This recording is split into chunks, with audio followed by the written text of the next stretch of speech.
people continue to keep that old guard up. So if you continue to resist change, it will be the death of you, right? And so it is necessary that those who want to see progression and the evolution of wine, that we work together.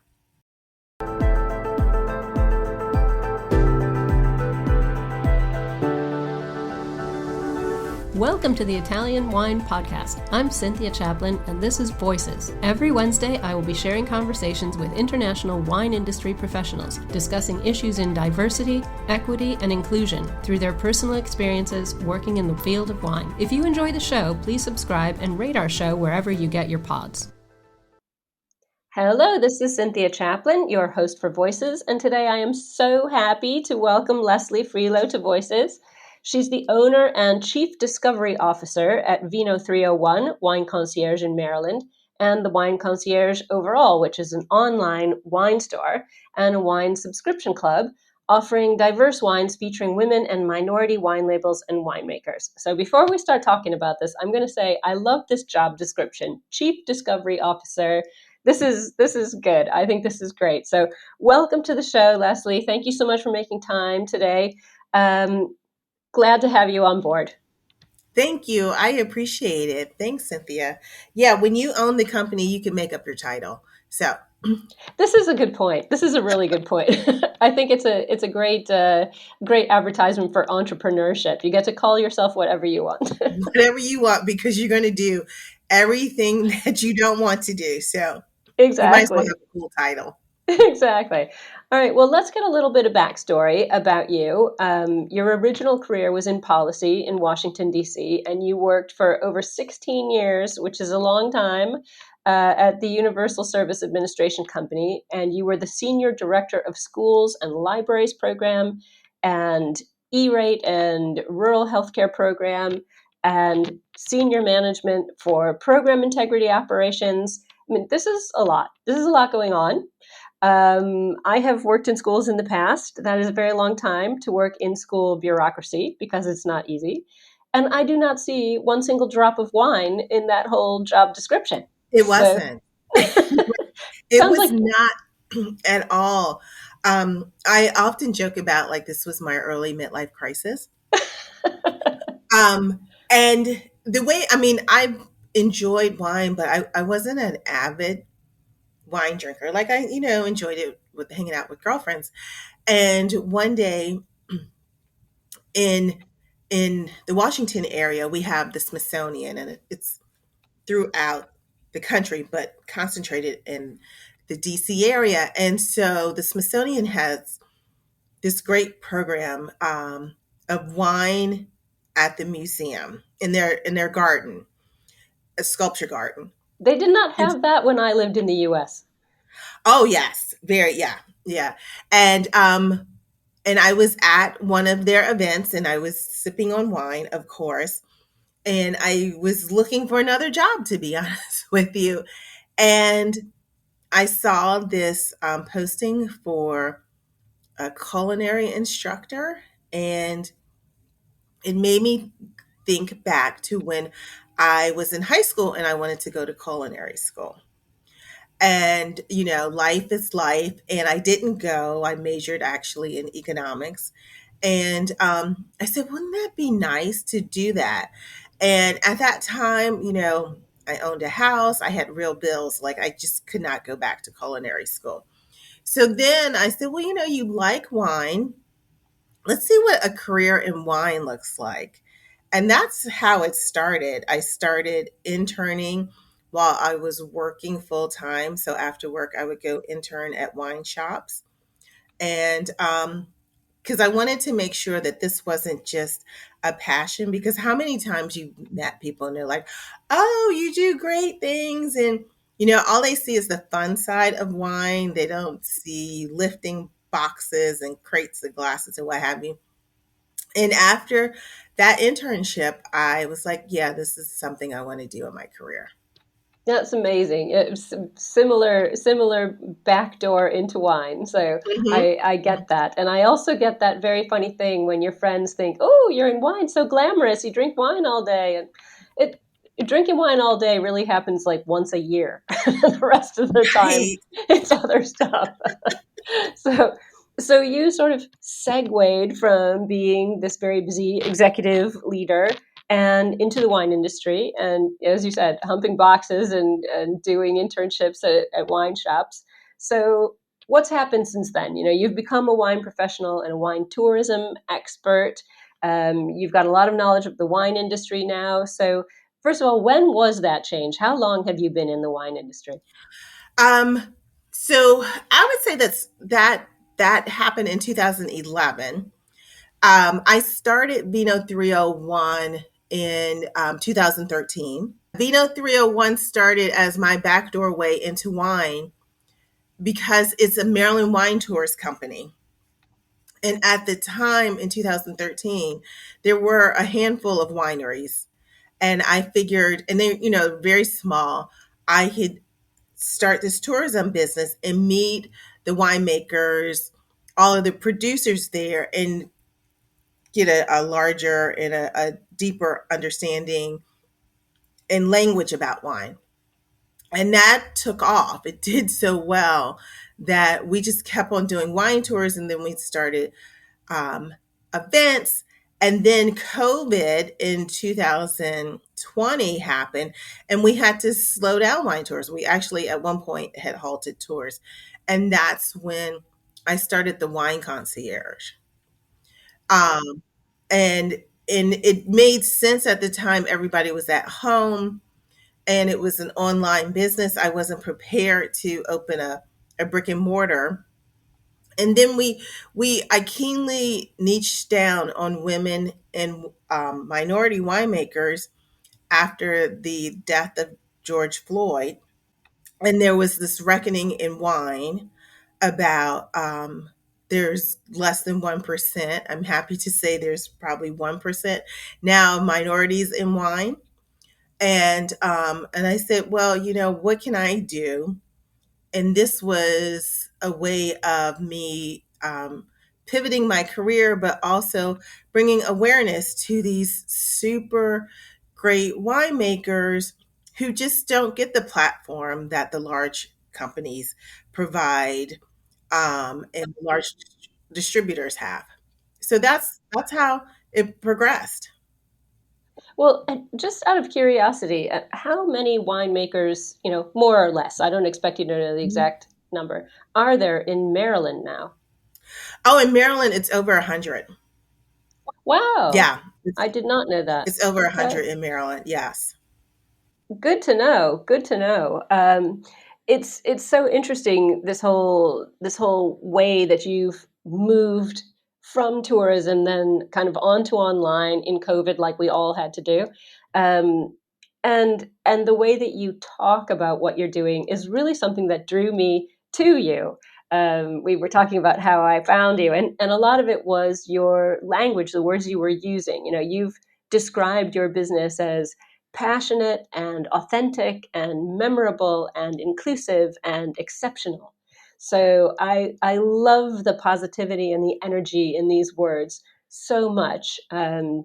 Especially, referencing as you did the death of George Floyd, and I'll circle back to that later because I want to ask you what you think's going on now. But tell us about the tours when they started. You know, who were the participants? Where did you get your guests? You know, where did you go? It started off, as you said, like a back door. So, tell us about Vino 301. So it's so funny because maybe a couple of months ago, I was talking to my dad about this, and and one of my character flaws is that I don't understand no very well. I just think like, oh well, you'll change your mind later. And so that's what it was like when I was doing the wine tours, because one, a lot of people don't know about wine in Maryland, and two, going to the wineries, they're like, what are you doing? We're grateful you're bringing people here, but this doesn't make sense. Like, we're not big enough for this. And so I just kept on going back. I'm trying to remember where I advertised, but wherever I advertised, it was successful enough that I would rent a van over the weekend, and then pick people up, take them to the vineyards, and I would just continue to do this. And I still have my full time job, so I was doing this on the weekends, just trying to figure it out. And then someone called and said, "Hey, do you do a bachelorette party?" I'm like, "Yeah, we do that." "Hey, As of do you today, do as of today. right? Do you do like girlfriends retreats?" "Yeah, we do that." Right?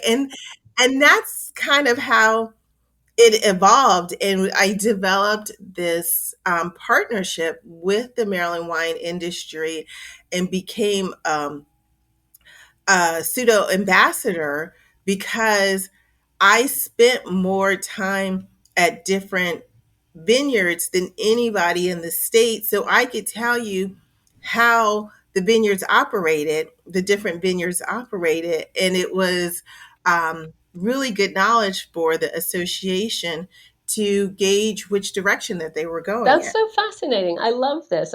I like what you said about you don't understand the word no when somebody says it to you, but you clearly also don't understand how to say no when somebody asks you something. And Yes. I really get that. I always say yes and I figure it out later. So and Hmm. you hope it works, but it sounds like in your case it really did work. And then we had this whole pandemic. We all had to go online. We had to work that out. And your wine concierge community is really another wing of the Vino 301 of the tours. I love the concept of this. You have said, and I'm going to quote you here, that your goal is to be a platform to display craft wines produced by individuals who have been historically disenfranchised in the wine industry. So you're talking my language here. I am one of these people who I want everyone to come to the wine party. I want them all to come Exactly. right now. So we're talking about BIPOC and culturally diverse winemakers. And I really think this is so important, especially right now in the sort of political community that we're living in. It's more than that too. Your website opens up with this incredibly warm welcome, which is just so lovely to see. You say you are at home, you are among your people, and we are a community of wine lovers. So you have this generous, unthreatening, really truly welcoming way of opening the door. So tell me how you sort of have come up with a way to take those words and put them into practice to really put a spotlight on BIPOC and culturally diverse winemakers, to make all your guests come from different communities, make them all feel welcome. It's a lot to use these words, but it's a totally different thing to Hmm. actually put it into action. So tell me what's going on. How's it happened? So I intentionally, I just seek people out, right? It would be great if I could carry everyone's wines, but I just reasonably can't. You know what I mean? And everyone's wines don't necessarily fit into the profile of who my customers are. But that doesn't mean that they don't deserve a platform. So often we will do virtual interviews or virtual tastings. And so we can repost that media, and other people will have an opportunity. There's been several times where people have said, "Oh yeah, I tried that wine," and we didn't necessarily carry that person, but that was an opportunity for someone to be exposed to that wine. And I just think like if I can provide a platform, then you can do the rest, right? That you have exposure. And, when we think of American wine production, we think of West Coast, but there are producers all throughout the United States. And the way the industry is set up, one of the biggest troubles that small producers have is distribution, right? They're limited to their footprint. If they, are less than 5,000 cases, they will not be picked up by a distributor. And so the way our platform works is that we're located in DC. And so if the DC distributors do not carry them, we can purchase directly from the producers, Oh, which gives us fantastic. a great advantage, So you're right? mostly And doing so, e-commerce on Wine Concierge yes. online. So how hmm many labels do you carry at the moment?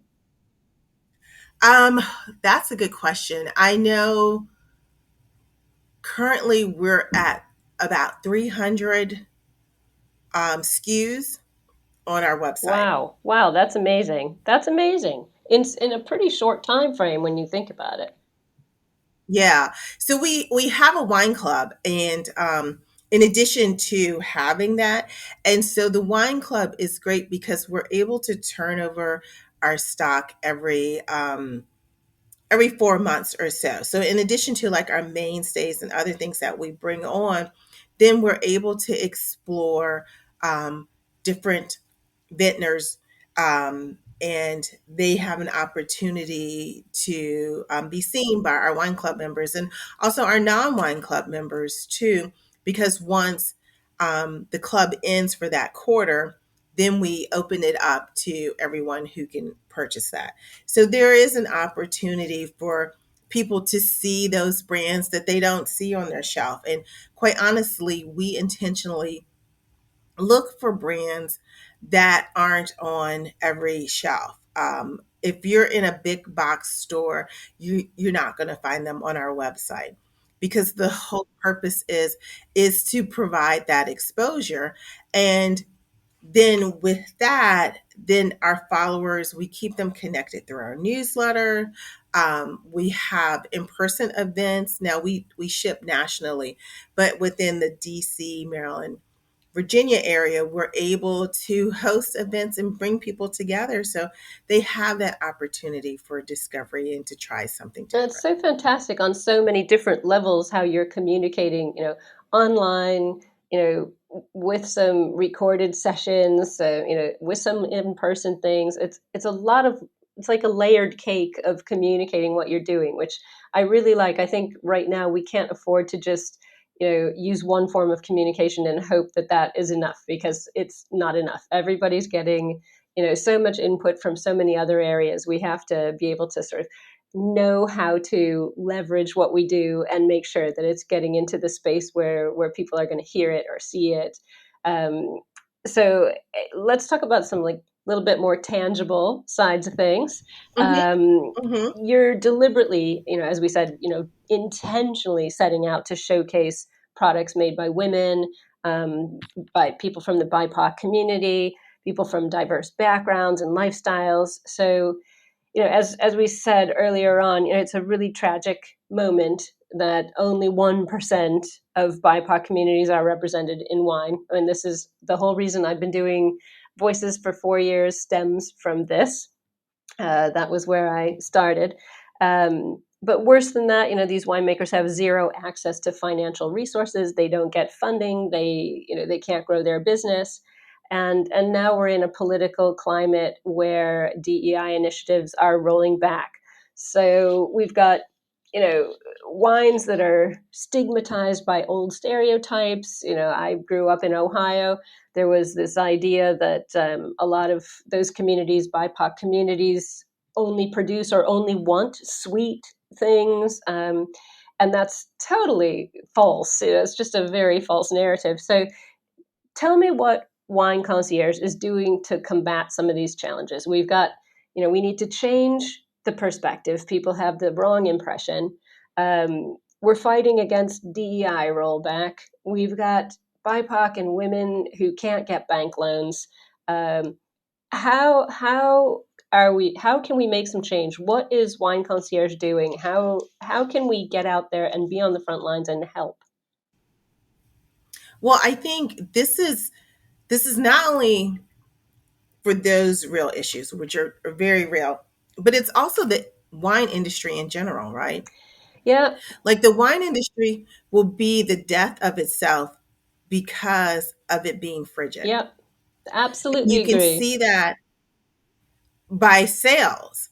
Like everyone is whining and moaning about how wine sales are down, how not even millennial, I don't know what this next generation is, but they're into everything else or what have you. And part of that is because um, people continue to keep that old guard up. So if you continue to resist change, it will be the death of you, right? And so it is necessary that those who want to see progression and the evolution of wine, that we work together. Because if nothing else, we see whenever there is tragedy, there's also opportunity. And we need to take this opportunity to work within our community and to support one another. One thing that I did last year with one of the local banks is had a 1 day symposium on the business behind making wine. Like yes, making wine is challenging enough, but making wine and not understanding the bottling, not understanding the production side, not understanding how to get to market is just a hobby and will be the death of you, and a very expensive death of Yeah, I you. think people have So, this glamorous romantic idea of, lovely women in bare feet stomping grapes, and suddenly it ends up in your glass on the table, and nobody really talks about how it gets there. So I agree with you. right, right. Yeah. And those are very expensive efforts. And so, just pulling the community together to say, hey, who do you use for financing? Hey, how do you go to market? Hey, what are the legal things that we need to be concerned about, or the compliance issues? Are the small way that I see that we can overcome this? Because there is a resounding interest in minority wines. This is Hispanic Heritage Month, and there is a huge population that we don't give credit to, of people who have been working in the vineyards and, quite frankly, making the wine, and their name is not on the label. And I think often they don't even get a chance to taste it. It's That's a problem for me. That's a problem for me. Right. And so, in their community, our community, we want to try that wine. I mean, it's great wine. We just don't have the opportunity to try that wine. And so I think by having the discussions, coming together collectively, seeing how we can find other methods of distribution, um, are ways that we are going to be able to thrive in this community. And you're right. I mean, like, money is the number one barrier. So if you can pull together um, a number of winemakers together, and even just like little things like, oh, hey, maybe we can share the same bottling truck, or maybe we can buy our bottles together, at discount instead of separately. Those little things add up to help you succeed. Absolutely. And I think this is so important because, the art of winemaking is one thing, and people go to school and learn how to be an enologist, but it's only very recently that wine business has become a thing. And I think even that doesn't go far enough for the average small producer. Look, you want to buy a barrel, it's going to cost you $2,000. Put that in your business plan. You know, and it's sort of these really hard One facts. barrel, Yeah, one barrel, exactly. You know, one the barrel. hard facts of how is this going to work out, besides, okay, I have my grapes, I have my bottles. There are so many steps. So I think talking about it in a really accessible, straightforward way of how to educate people, what's not just the people making the wine, but the people drinking the wine. Why does this wine Yes, cost $20? Well, here, let me tell you why. We had to yes. treat the grapevines. We had to pay the vineyard stewards to harvest. We had to buy the bottles. All those things people don't think about. So I love that you're doing a financial and a business component to support your winemakers and to support your audience. I'm sure people who aren't winemakers are interested in that. So it's a whole another way of Yeah, educating people. And I'm a big educator, so I like that that's part of your approach. I think it's really important. it is. And I think you bring up an excellent point, because supporting this community is not inexpensive, right? So if you are buying a wine that is produced by one of many Gallo vineyards, you probably could get that bottle at $12 a bottle, $10 a bottle, Sad but true. even $15, Yeah. right? But if you're going to one of these boutique winemakers, $38 a bottle, right? And $20 is considered luxury in the market.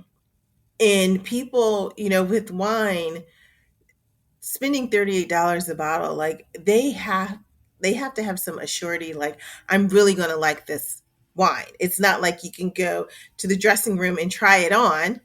Too right. Yes. And and so people are hesitant, but if we want the community to grow and we want to drive down the price of these wines, then we have to have another mechanism because it won't survive. Like if you are charging $38 a bottle for a rosé, we got to find another way for you to manufacture. Yeah, and to communicate. I think it's not enough to get a pretty label and stick it out there in the world. We have to communicate. What's in there? Why should I buy yours instead of hers? Yeah. So Hmm. um, yeah, manufacturing, getting your product to market, communicating your story is so important to who your end consumer is going to be at the end of the day, or if you're going to have any. So Right. I think this is really important. So kind of segueing with this part of the conversation into the next part, you've said that the community you're supporting crosses gender and racial and economic lines, and you're making an impact by continuing to request that other distributors seek out their wine, so that you can get them and that other people can get them. I think this is a big component as well. People don't understand that bridge between I've made my wine and how do I get it onto somebody's table. So we have to face the ugly truth at the moment. We have these enormous and terrifying kind of rollbacks of all the DEI initiatives that you and I grew up with. Hmm. Honest Yeah. hand on heart, never thought I'd see the day. But I want to know from your perspective. I've lived in Europe now for 35 years, and even though I keep my finger on the pulse in America, I can't say that I know it as you would. So, what are you seeing in Maryland in wine? You're not far from Washington. You know, how are these policy changes affecting things? We've got tariffs. That's a whole other problem. But when we're looking at, especially what we were talking about before, loans, and DEI initiatives, and also education and DEI initiatives. What are you seeing in your community around you? What's happening? What's the best way for people to sort of push back and address this and get some perspective? Um, I'd love to hear from you some positive things that you've seen happening because all the news is so terrible at the moment. But I'd like to know what's lifting you up and how you're sort of working in your community in this moment. It's a tough moment. It is a tough moment. But again, I think there's opportunity. Like, today, I'm in Chicago, and I came out here because they have this wonderful wine festival called Clink Fest, and I call it a wine festival, but really there were spirits here, there was beer here, and many of them were minority producers. And it was a great collective of diverse producers, different styles of wine, different spirits, supporting one another. And again, I think that is the secret to success. And then prior to the actual event, the organizers had invited all of the participants there to just have a professional development session to say, hey, how are you getting into retail? Hey, how are you getting into restaurants? And that exchange of information, very open and honest, closed door, like it doesn't leave the room, are the things that I am excited about That's incredible. I'd never because heard of Clink yeah. Festival. Mhm. Yeah, because there's a rumor that, oh, you don't cooperate, you don't, that myth or what have you. But when you see the emergence of real cooperation and camaraderie, then you feel better about it, and you identify, who is supporting the community, and the community turns out threefold to support those individuals. That is great news. That's So yeah. really good Hmm. news because I think people can feel quite isolated. It is terrifying, especially if if your finances are, very, very sketchy and you're at the beginning of what you're doing. So, yeah, cooperation and camaraderie. I like it. I think, these are really human, um, very strong, very positive ways that we can, sort of make a dent in the black cloud. So, I'm glad to hear that's going on. I'm glad to hear that you're traveling around the country. You're not just staying in Maryland. You're spreading the message, which is super important too. So I'm going to ask you a little bit about your background too, because I know you're an alumna from Howard University, which was originally founded in 1867 to train Black clergymen after the Civil War, and the first Black woman to graduate from law school and become a practicing lawyer in the United States got her degree from Howard in 1872. So, this wasn't 10 years ago. This is, 150 years ago. So, this hasn't just happened in the past 5 minutes. So we're looking at BIPOC communities and female communities that didn't just spring up overnight. They've been here sort of really paving this path for over 150 years.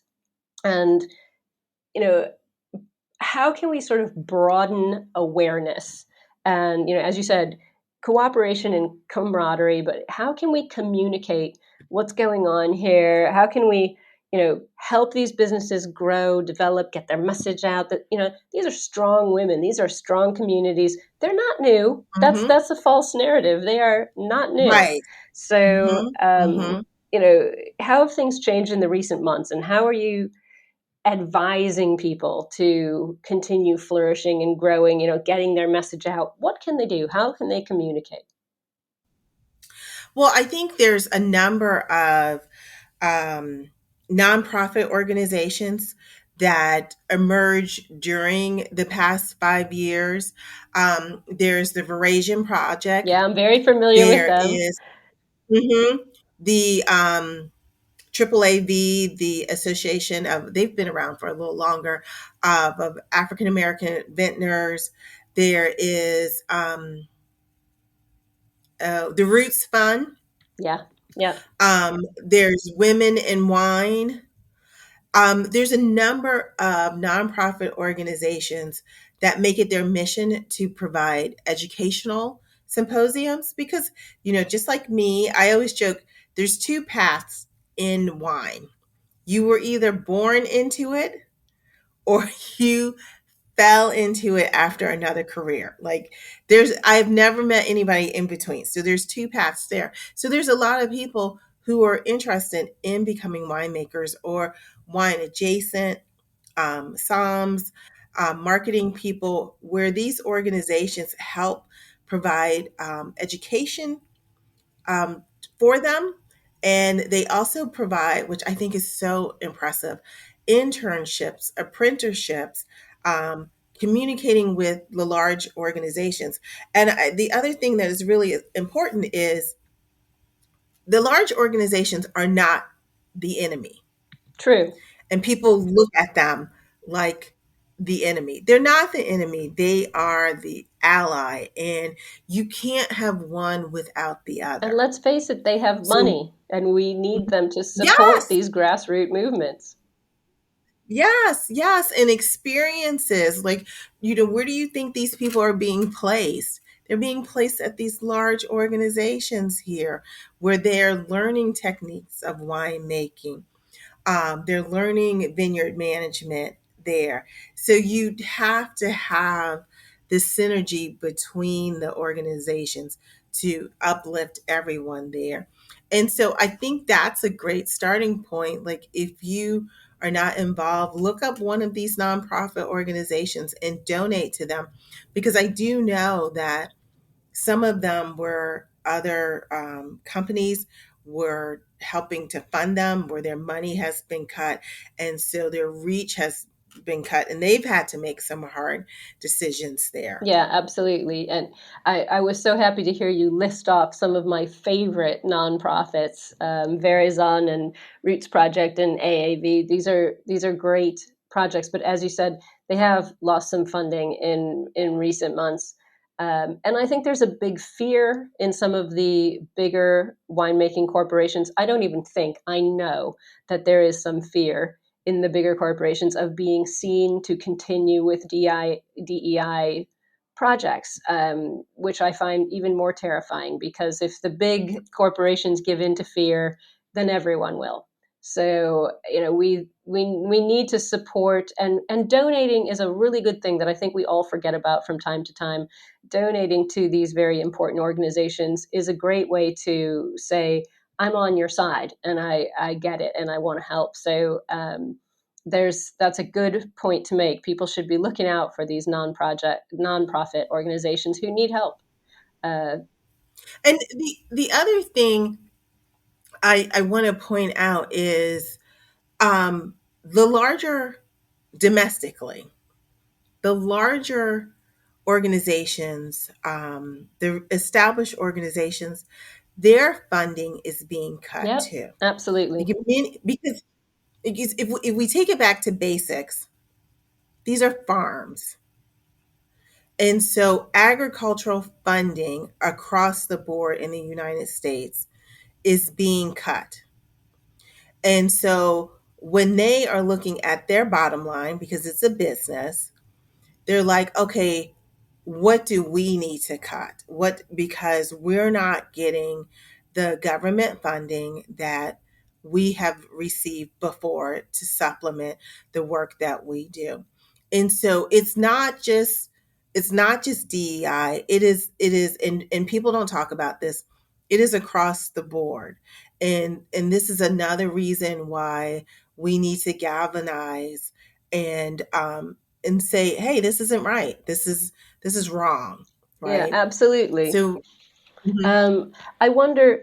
This is such a good point. I wonder, from your point of view, and this is obviously a question just off the top of my head. Galvanizing this is not an easy thing to do. It's a big country. A lot of people on various sides of various fences. In your opinion, just straight up your opinion, how do you think, what kind of event or movement or something do you see emerging that will galvanize people? I think when people stop being afraid, and it is frightening, right? When people stop being afraid and they act because they're doing what is right, then that will be the point of where you will start to see change.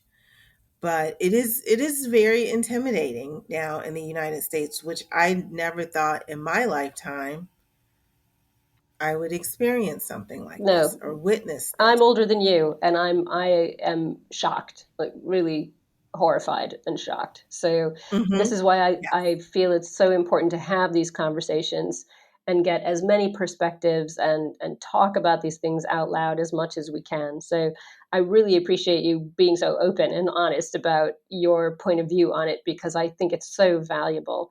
But I am going to take us away from the dark side for the moment, because Okay, we please. can Yes. only take so much of that, and it's too early in the day to start drinking, so we have Right. to start talking about something better. um, you're a fellow podcaster like I am, and you've got the Swirl Suite that began 10 years ago, and I just want to say, hats off, Leslie. Geez, I've been doing this 4 years and I thought that was a lot. So 10 years is long. Who are your fellow podcasters? Because you're a group, I know you're friends. And what kinds of interviews do you focus on? What was your favorite ever conversation you had on Swirl Suite? Oh my goodness, we have had so many. So this is going to be our last year, which is we we started doing podcasting. First of all, we didn't know what we were doing Nobody knows when they when start podcasting.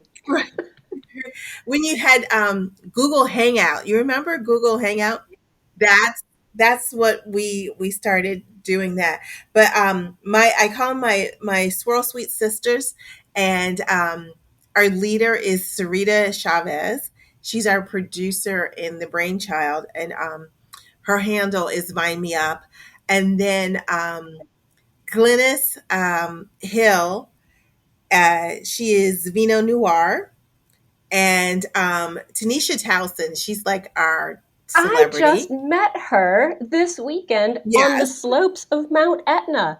How that is too that is funny. bizarre. I was Yes, sitting in the airport with her in Catania yesterday. That is how small is the wine world. That's unbelievable. yes. Wow. So Tanisha, yeah, Tanisha was a part of the Swirl Suite. Well, is a part of the Swirl Suite when she lived in the United States.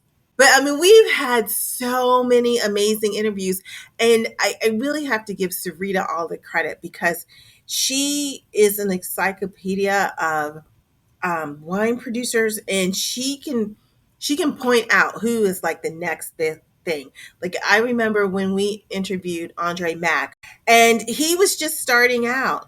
He was just starting out, and then the next thing you know, like he he just blew up.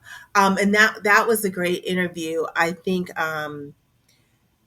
when we interviewed Ikemi from the Roots Fund, like it had just started, and that that was an amazing interview. But then we've had like silly interviews before, like everything isn't hard cutting wine business, if that makes sense, or what have you. Some of it's just like lifestyle, and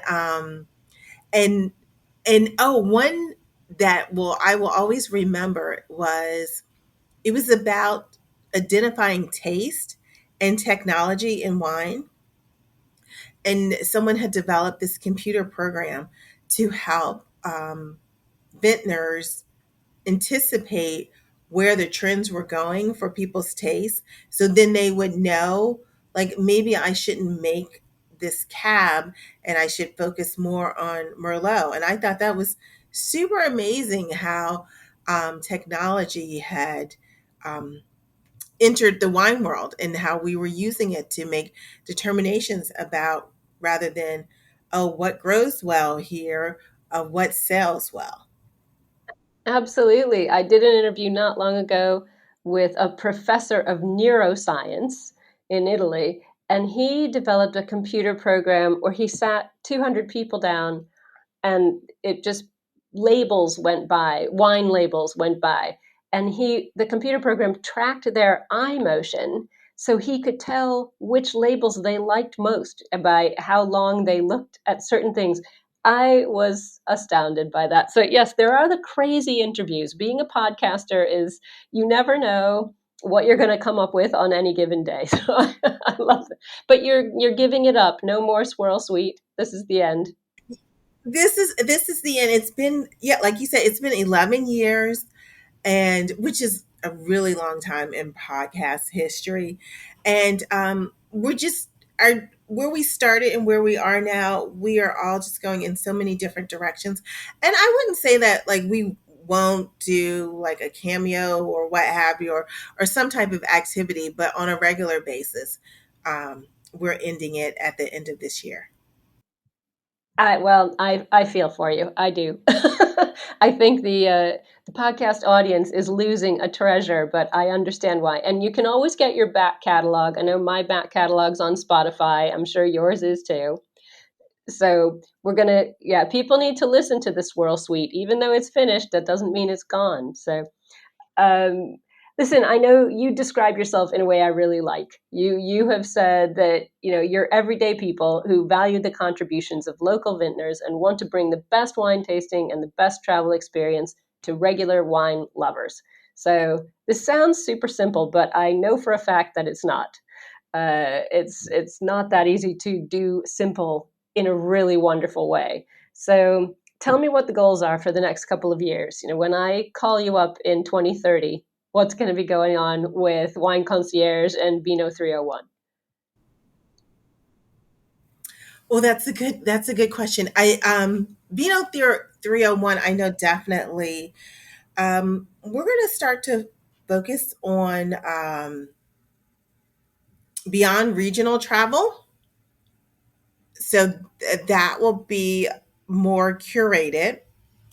Um, for the wine concierge, I keep on debating about us opening up a brick and mortar. I think we do need a location. We need a hub where people can just come and just taste wine and enjoy. And I keep on thinking about like a the coffee shop, the Starbucks of wine, where you come in, you have a glass of wine or you share a bottle, and you just chill there. There's no big expectation of all. You're just enjoying wine in the community and having a good time. And no one cares if you hang out there all day. No judgment. No one cares. Right. Bring your laptop, I bring need your this. book. I need this. Italy, I have to say, is pretty good about. They don't care if you have your first glass of wine at 10 in the morning. But